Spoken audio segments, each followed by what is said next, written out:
আমাদের সমাজে এমন কিছু পরিবার আছে যাদের মান সম্মানে আঘাত আসবে বলে নতুন বিয়েও করতে পারে না, আবার আগের বউকে ছাড়তেও পারে না। বউ রোগে শোগে কষ্টে মরার মতো পড়ে আছে। এরপরে আবার বিয়ে করতে গেলে বিভিন্ন সমস্যার সৃষ্টি করে। একটা মানুষ জীবিত অবস্থায় মৃত্যুর মতো চলে, এই মানুষটার পাশে কেউ দাঁড়ায় না।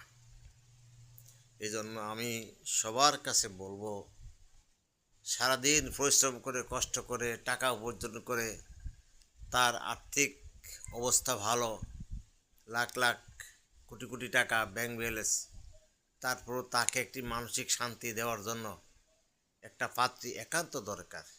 কিন্তু সমাজ তা গ্রহণ করে না। সমাজ তাদেরকে গ্রহণ করে যারা খারাপ পথে জিনার পথে হাঁটে, তাদেরকে সাধুবাদ জানায়।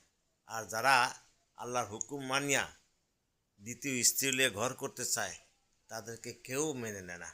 এই জন্য ভাই বলি, যারা যে অবস্থায় আছেন, আত্মীয় স্বজন ঘরে অসুস্থ স্ত্রী থাকলে ওই লোকটাকে দেখে শুনে একটা বিয়ে করে দেন। আপনারও ভালো থাকেন, ওই লোকটাও ভালো থাকুক। আশা করি কথাগুলো সবাই বুঝতে পারছেন।